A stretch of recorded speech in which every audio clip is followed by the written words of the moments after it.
I worked for Jack's delivery service. There are strange rules to follow.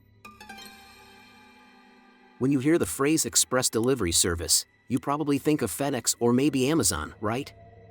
Well, the one I worked for was a bit different. It was operated by a single individual, Jack. And I ended up working for him because I had royally screwed up. To put it simply, I was a deadbeat. Never took work seriously, always searching for shortcuts to make easy money. When nothing panned out, I wound up in my city's seedy casinos. And when I say seedy, I mean it. My city was no Vegas, all it had were dingy basements filled with outdated slot machines and battered poker tables. Gambling is a dangerous game, especially when you're desperate. Just one more round. Just one lucky break. It didn't take long for my pathetic welfare money to vanish. A few days later, I maxed out every credit line I had. The whole time, I kept convincing myself I just needed a little more time. That's when I met Tony, a second-generation Russian immigrant. He was a riot. After dropping out of university, I lost touch with most of my friends, so it felt amazing to have someone to drink, gamble, and party with again. When I told him about my financial problems, he introduced me to his friend, Frank. I hadn't paid rent in 2 months, and my credit card bills were stacking up. I was teetering on the edge of disaster. Frank said he'd float me some cash, enough to settle my debts and give me another shot at the tables. Like the fool I was, I took it without hesitation. I paid off the bank and headed straight back to poker with Tony. I can't believe I didn't see the trap. No, that's a lie. Deep down, I knew, but I wanted to believe Tony was really my friend. Fast forward a few months, and I was back at Frank's, begging for another loan. But something was off. Frank was different that day. The way he looked at me sent a chill down my spine. In just a few words, he made it clear, no more loans. Instead, he wanted his money back. Turns out, Tony and Frank had never been my friends. They targeted idiots like me, people dumb enough to take the bait. And the casinos where I lost everything? They belonged to Frank. Every single dollar I had gambled away had found its way right back into his pocket, a rigged game from the start. All these realizations hit me as I sat in Frank's back room, my nose busted, fingers shattered. They kept me there for hours, making sure I understood they weren't messing around. By the time they were done, I was a quivering wreck. I sobbed, begged, swore I'd find a way to pay. They ignored every word. Finally, Frank laid out my only option. Someone he knew needed a job done. It wasn't a request. It was an order. He handed me a slip of paper with an address and a time. I stared at it, my pulse hammering. What the hell was this? What did he mean by, "You be there"? If not, we find you and kill you. And we will find you. I nodded frantically. I'd seen the gun on his desk, the way he grinned when he crushed my fingers. I had no doubt he meant it. They threw me out, and I had to drag my battered body back home. Calling the cops or going to a hospital never even crossed my mind. Too many questions. Too much risk. 3 days later, I was on the outskirts of the city. The address Frank had given me led to a parking lot near an abandoned industrial site. I hadn't slept properly in days. Hell, I had barely slept at all since my encounter with Frank. I kept telling myself that Frank just wanted his money. But could I be sure? What if this was a setup? What if they decided to make an example out of me? I could end up as just another washed-up corpse down by the river. No ID. No name. Just another forgotten body. The thought of running flickered through my mind. Would they really track me down? How would they even know where to look? No. Stop. Stay calm, you idiot. You've messed up enough already. As I approached the lot, I scanned my surroundings carefully. I looked for cars, people, anything, but the place was deserted. I was completely alone. Out here, anything could happen, I realized. Anything. Don't run. Don't even think about running. I lingered at the edge of the lot, but after a few minutes, my nerves got the better of me. I felt exposed, defenseless, like prey. I didn't even know what I was waiting for. Eventually, I crept between some bushes, trembling and hyperalert. My mind raced, spinning out wild scenarios straight from a movie: cartel hitman, a black van with tinted windows, even a CIA agent coming to recruit me for some shadowy operation. What actually showed up was nothing like that. A small, battered truck. Its paint was faded, and the cargo area was completely empty. For a few minutes, it just sat there, idling. I was sure it had nothing to do with my situation. Then the driver's side window rolled down, revealing the stern face of a middle-aged man. He locked eyes with me, and in that instant, I knew this was the guy. I cursed under my breath and stumbled out of the bushes toward the truck. He must have spotted me the moment he pulled in. Are you M? Get in, he interrupted, his thick Russian accent leaving no room for hesitation. I walked around to the other side of the truck, and as I reached for the handle, I noticed the door was already unlocked. Climbing in awkwardly, I shut it behind me, and the moment I did, he engaged the locks again. Sitting there, I trembled, sweat beading on my forehead, but I did my best to mask it. For a few tense seconds, I didn't dare move, just stared straight ahead, silently commanding myself to stay calm. Then, from the corner of my eye, I stole a glance at the man beside me. His face was rugged, his skin weathered and leathery. His gaze was sharp, predatory. I couldn't peg his age, somewhere between 30 and 50, maybe. His hair was cropped short, his beard just a shadow of stubble. He wore a dark tank top and military-style cargo pants. His arms were massive, all muscle. Ex-military, I figured, or maybe something worse. The silence thickened, becoming almost oppressive. Finally, I summoned the nerve to speak. So, what am I? First rule, he cut in coldly. You talk only when spoken to. I didn't react immediately, which made him glare. I swallowed hard and nodded. Good. Second rule, you do exactly as I say. No questions. He paused, his gaze narrowing slightly, growing even more intense. Third rule, you breathe a word about what we do, I will kill you. Once more, I nodded, this time frantically. His eyes lingered on me for another moment, scrutinizing me as if weighing my worth. Then he turned back to the wheel and started the truck. And that's how I began working with Jack. For the first few minutes, we drove in silence. Then, without even glancing at me, he began explaining the job. In short, Jack was a hired courier, one of the best express delivery services, he said with a grin that was anything but reassuring. The concept was simple: we transported packages from one location to another. That's all. The nature of the cargo didn't matter, I didn't need to know. The pay was decent. Not like you'll see any of it. Goes straight to Frank. Our first stop was a small beverage store in a tiny town in the middle of nowhere.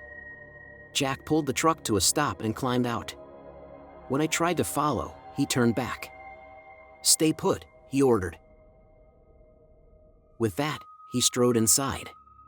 Was he getting himself a beer? I watched him, noticing how he moved, casual, yet alert, as if anticipating trouble. Then I spotted the outline of a pistol in his back pocket. Damn. What had I gotten myself into? 5 agonizing minutes crawled by as I sat there, sweating bullets, waiting for a gunshot, waiting for him to come sprinting out, weapon drawn. Instead, he emerged, opened the truck's rear doors, and motioned for me to get out. A moment later, a bald Mexican man followed him outside. One look was all it took. I knew this guy wasn't just a store employee. He was trouble. Then, a jittery young worker appeared, hauling out the first of 6 unmarked wooden crates, placing them beside the truck. Load him up, Jack barked. Carefully. You break one, you pay for all. I grabbed the first crate. Damn, these things were heavy. Booze, maybe? Smuggling alcohol? That, I could handle. As I stacked the crates inside, Jack and the bald man stepped aside, lighting cigarettes and conversing in Russian. When the bald guy caught me looking, he turned. Too slow. Move it, sucka, he barked, his Russian accent even thicker. Then he laughed and turned back to Jack. Once I finished, Jack walked me through securing the crates with tension straps, then left me to finish tightening them. It took me nearly half an hour, all while Jack and his client mocked me. I wanted to fire back, but knowing who they were kept my mouth shut. Once the crates were secure, we climbed back into the truck, and without another word, we were off. An hour later, we crossed an unmanned border checkpoint into Arizona. 2 hours after that, we arrived at an abandoned industrial complex at the edge of a ghost town. As Jack parked, 2 men emerged, walking toward us. "That's Ray and Lou, old friends," he said, flashing a grin that was just a little too wide. As they neared, I studied them. Something about them was off. They wore identical tracksuits but couldn't have been more different. Ray was the older of the two and noticeably heavier than his brother. He greeted Jack while the other, Lou, lingered behind. That guy gave me the creeps. He was thin to the point of looking malnourished, shuffling his feet behind his brother in silence, his eyes studying me with an unsettling curiosity. "What the hell are you waiting for?" Jack shouted at me. For a moment, I was caught off guard, then I scrambled out of the truck and got to work unloading the crates. Lou remained eerily quiet but started carrying them inside. Something about him was just off, the way he moved, the stiffness in his limbs, and that vacant grin as he eyed the crates. Everything about him felt wrong. I forced myself to focus on the task at hand, refusing to let my mind wander. As I was occupied, Jack handed Ray an envelope. He tore it open eagerly, flipping through the contents before giving Jack an approving nod. "Money, of course." After exchanging a few more words, Jack climbed back into the truck and waited for me to wrap up. Back on the road, I had no idea what had just gone down. Thinking about the brothers, as Jack had called them, left me puzzled. Unfortunately, that wouldn't be the last time I saw them. I assumed we'd be heading straight back to Texas and maybe, just maybe, I'd finally get some rest. Instead, Jack drove us further into Arizona. That's how my first few weeks with Jack went, riding in his truck, shifting crates, and, most importantly, keeping my mouth shut. We were on the road for 6 hours a day. We never stopped for the night, always sleeping in the truck. Food consisted of greasy diner meals or instant noodles. I rarely got to go home, and when I did, it was never for longer than a day. Over time, Jack became a little more talkative, and I started to understand my role was more than just moving crates. If it's just me in the truck, cops might get suspicious. "With an idiot like you tagging along, no one thinks twice," he said, cracking up at his own joke. I was floored. So that was my real purpose. I was a decoy. And I knew exactly what that meant. If anything went wrong and we got caught, guess who'd be left holding the bag? After he finished explaining, I asked how long I was expected to work for him. But, of course, he didn't give me a straight answer. "Until your debt's paid." The work never changed, just loading and unloading crates, always in the dark about what we were actually transporting. Judging by the money Jack was pulling in, it was clear we weren't dealing in ordinary goods. Drugs? Contraband? Weapons? It had to be something illegal.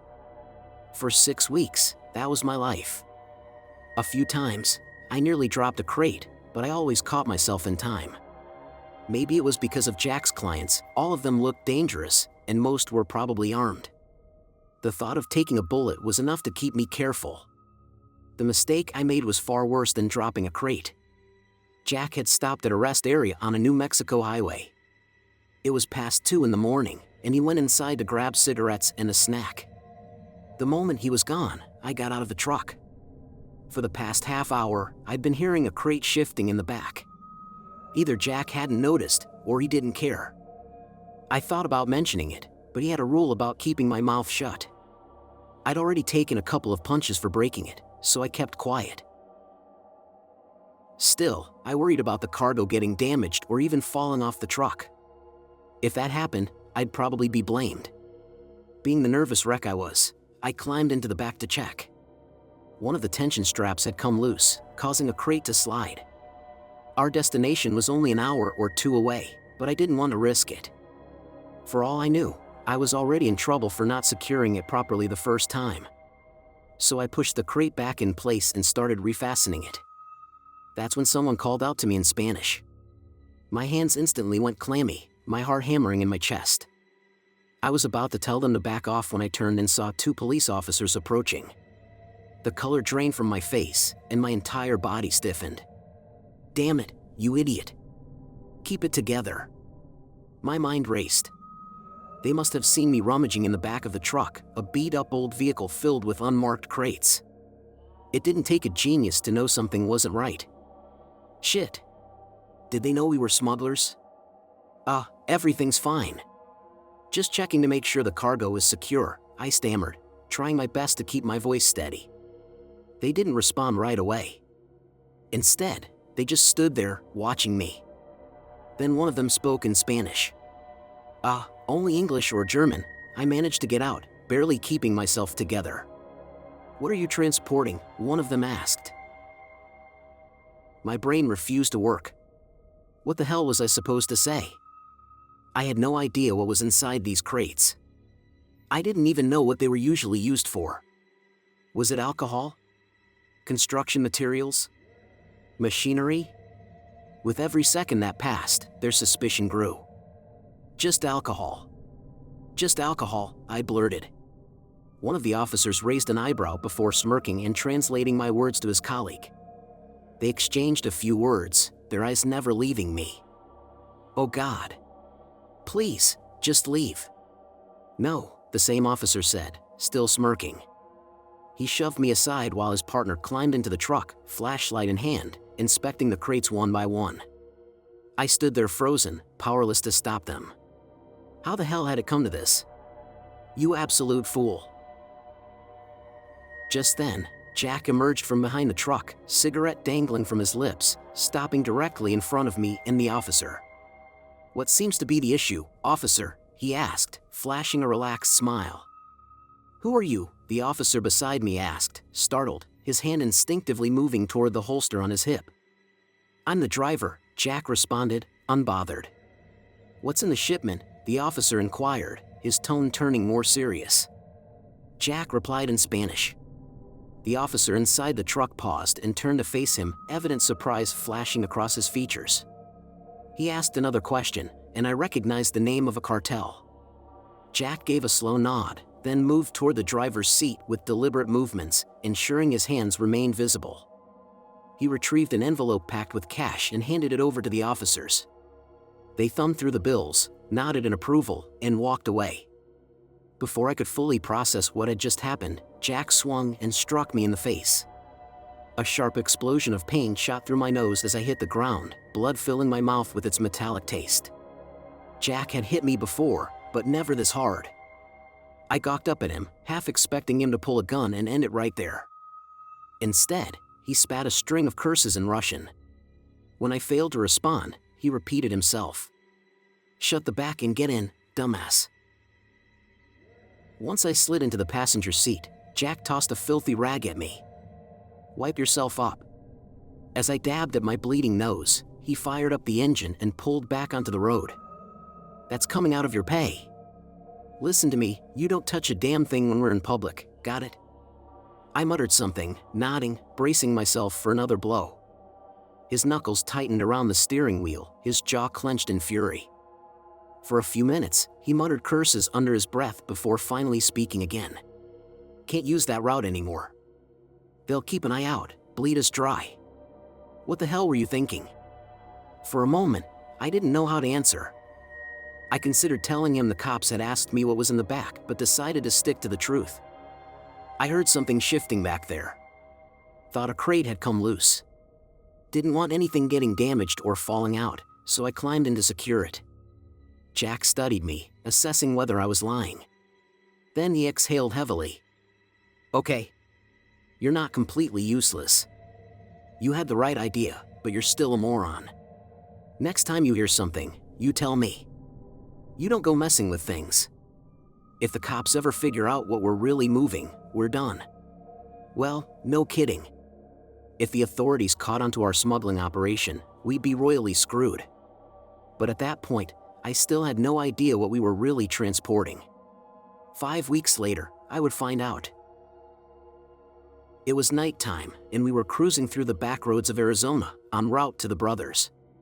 Business as usual. For 2 hours, we weaved along narrow highways and hidden trails, passing through so many half-deserted towns I lost count. Then, suddenly, red and blue lights flared up behind us. "Pull the truck over." Now. When the officer approached Jack's window, I knew we were in trouble. His face was hard, his eyes scrutinizing, and the moment he laid eyes on Jack, his suspicion spiked. He aimed his flashlight directly at Jack's face and barked something in Spanish. Jack stepped out of the truck, and when the officer's gaze settled on me, I reluctantly followed suit. The officer interrogated Jack. I didn't understand the exchange, but it was clear he was pressing for details about our cargo. Jack offered one of our standard covers, classified check for alcohol. The officer smirked and ordered Jack to open the back of the truck. When Jack hesitated, the cop unholstered his gun and gestured for us to unload one of the crates. His attention remained locked on Jack, barely acknowledging my presence. He knew exactly who the real player was. Jack muttered a few words, and I understood what he meant. He wanted me to open the crate. I hesitated, then went to the front, grabbed a crowbar, and pried out the large nails securing the lid. The front panel came loose, and 2 black plastic bags tumbled onto the ground. The officer's face darkened, his mouth pressing into a thin line. He immediately leveled his gun at Jack, barking an order. "Open them," Jack said, looking straight at me. I froze, realizing what he meant. Oh, hell no. Even from where I stood, I could already see enough: the shape, the outline, the unmistakable contents inside. But what choice did I have? I stepped forward, grabbed the plastic, and ripped it open. It was just a small tear, but enough to reveal a pale, lifeless face staring back at me, its vacant eyes fixed on nothing. I staggered backward, gagging, barely holding back the urge to vomit. The cop barely acknowledged my reaction, his gun still locked on Jack as he moved closer to inspect the sacks. When he caught sight of the corpse, he reached for his radio. At that moment, Jack shouted something in Spanish that I couldn't comprehend. The officer jerked toward me, gun raised, eyes burning with shock and fury. My mind went blank. This was it. I was done for. Then, the officer's head exploded. Blood, bone fragments, and brain matter sprayed across me. I hit the ground, stunned that I was still alive. My confusion quickly gave way to sheer panic, and I started screaming. Jack was beside me in an instant, clamping his hand over my mouth. "Shut up, idiot. You're alive." I lay there trembling, tears in my eyes, desperately trying to wipe away the remains of what used to be a man from my clothes and face. Once I managed to move, Jack yanked me up. He tossed me a rag to clean off the worst of it while he hauled the officer's body into the crate. He gestured for me to help, but my legs refused to move. I just stood there, frozen, unable to process what had happened. Jack opened his mouth as if to say something but quickly changed his mind. Instead, he shoved the crate back onto the truck by himself. "Get in," he ordered before securing it. Moments later, we were back on the road. After about 10 minutes, Jack veered left, steering us into a wooded area before stopping. "Why are we?" I started. "Shut your mouth," Jack barked. My heartbeat pounded in my ears. My hands trembled. My chest tightened. Oh God. He was going to kill me, too. I had seen what was in the crate. I had witnessed him murder a cop. He was getting rid of me next. He leaned back in his seat, reaching for something, the gun. Panic surged through me as I fumbled with my seatbelt, my fingers clumsy with fear. Then something hit me. Not a bullet, but a bag. "Change your clothes. Can't have you running around covered in blood." I blinked at him, dazed, before realizing what he was giving me. My whole body felt numb, my legs barely holding me up as I stepped out of the truck. I changed into the oversized, worn clothes Jack had given me, grateful to get rid of the blood-splattered ones I was wearing. Once done, I stuffed my filthy clothes into the bag and shoved it behind my seat. "Ray and Lou will handle it. The cop, the clothes, everything. Costs more, but whatever." Standard procedure. Standard procedure. That meant this wasn't the first time this had happened. Not the first? Who the hell was this guy? My mind felt sluggish, but after a moment, the pieces clicked together.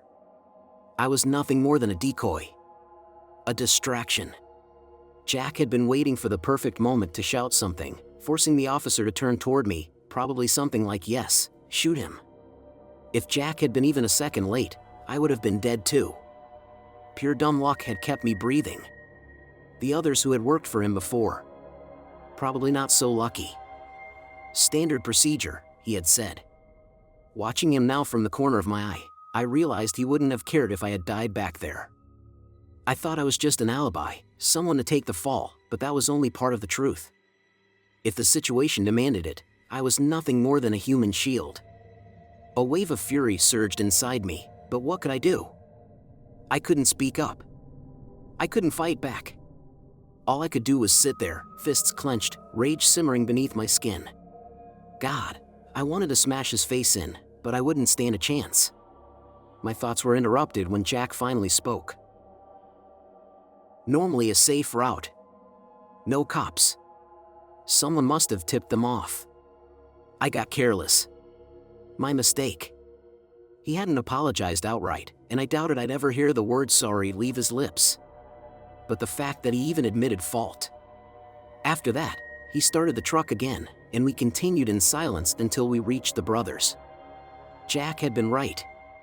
The brothers took care of everything, no questions asked. Hell, Ray even made a joke about our run-in with the police. By now, I understood exactly what their role was.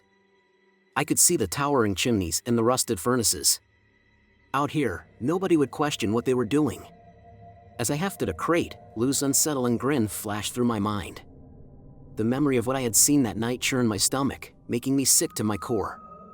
After the final crate was unloaded, I turned and saw him standing uncomfortably close. "Shame," he murmured. "I figured you'd be packed in one of them by now." Oh, the fun I'd have had. I recoiled, repulsed by his eerie grin and flickering tongue. "Go to hell," I spat.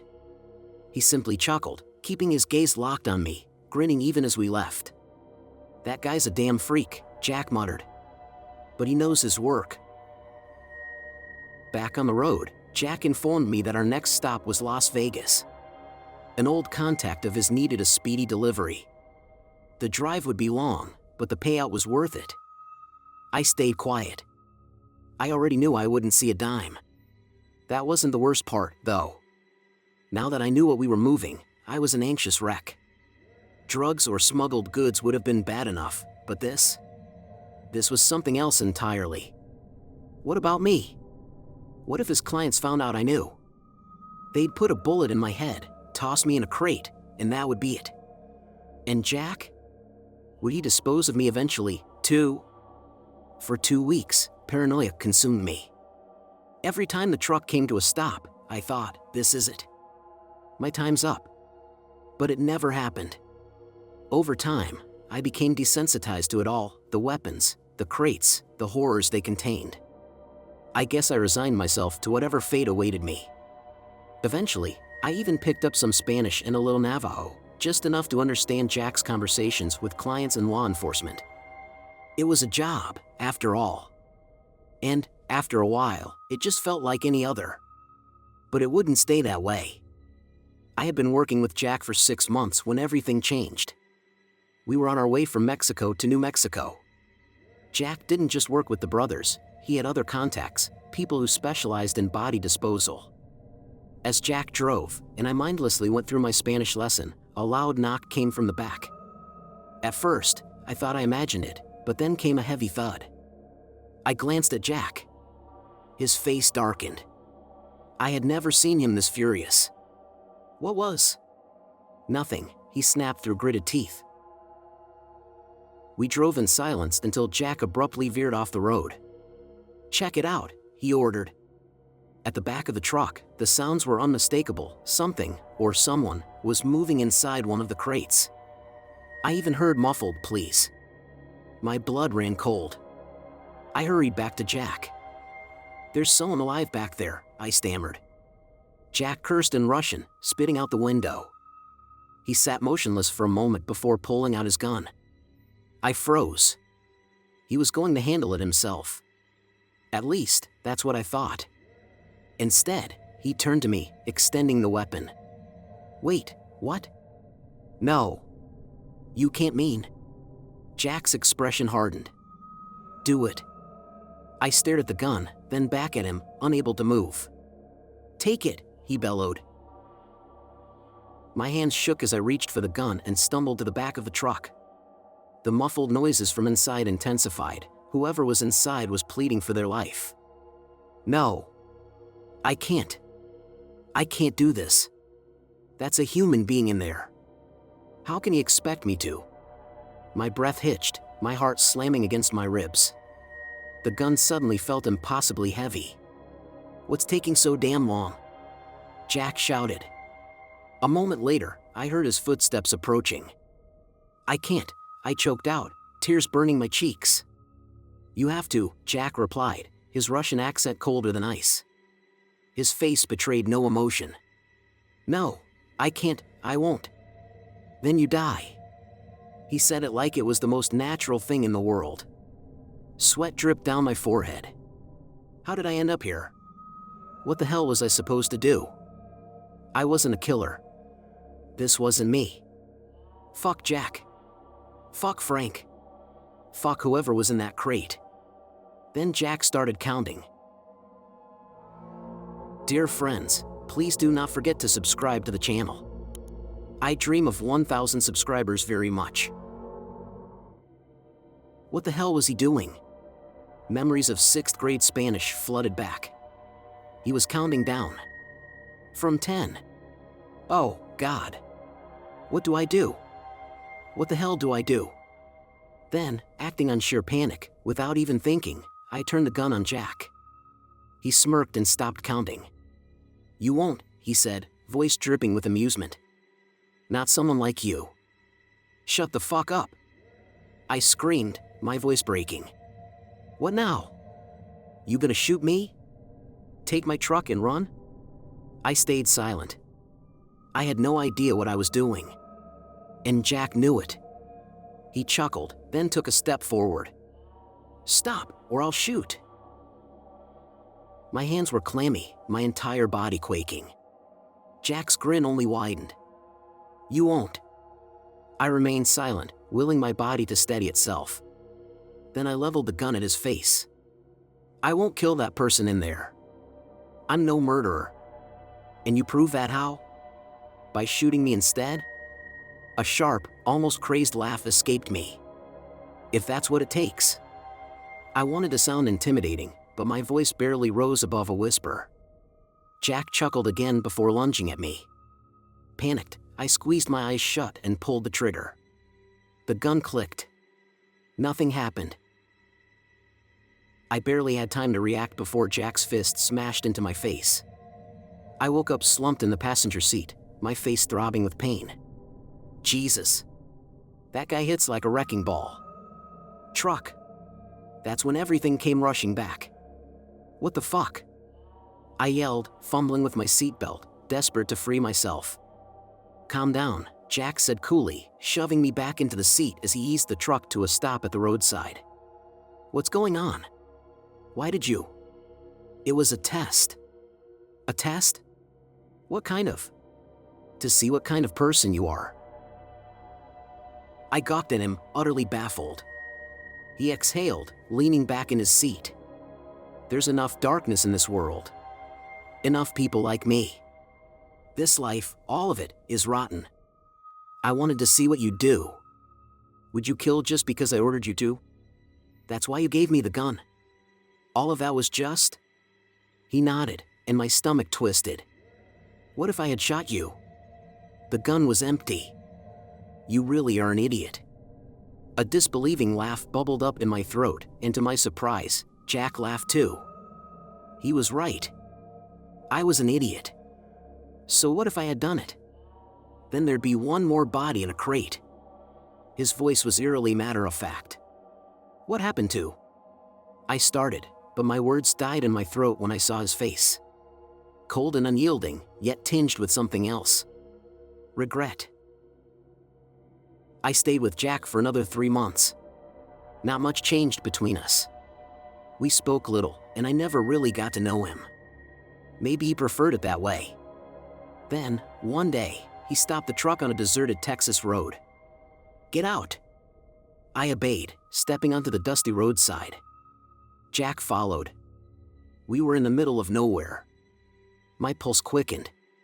Jack turned to me, his expression unreadable. "Frank never planned on letting you go. You'd keep working for me as long as you were useful. Once you weren't," he hesitated. "Well, you wouldn't be the first to disappear."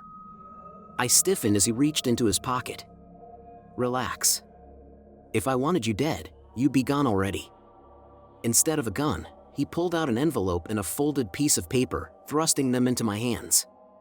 The envelope was thick with cash. "What is this?" "Shut up. Just take it. Don't make me change my mind." I stared at him, stunned. "You don't belong in this life. You're not like me. But if you stay, you will be. Blood on your hands never washes off." He turned away, lost in thought for a moment before continuing. "That money will get you by for a while. The name on the paper, that's a friend. He'll give you a real job. Something clean." I could hardly believe what I was hearing. I took a step forward, intending to thank him, maybe even hug him, but Jack pushed me back immediately. "Don't." His face hardened instantly. "I know how you ended up here. Gambling. Loans. Easy cash. Shame burned through me." I looked away, struggling to find words. Before I could say anything, Jack grabbed my collar. "If you screw up again, I'll put a bullet in you myself. Got it?" I gasped, nodding rapidly. "Yeah. I get it. No more stupid shit." "Good." He gave me one last glance. "Now get lost before I regret this." And with that, he climbed back into the truck and was gone. I stood there for a long time, half expecting him to return, tell me this was another test. But after half an hour passed, I knew he wasn't coming back. This was real. I pulled out my phone, staring at the address written on the paper. Then, I started walking. Honest work. Didn't sound so bad. Friends, write your impressions of the story in the comments. Don't forget to subscribe and like us to get more content like this.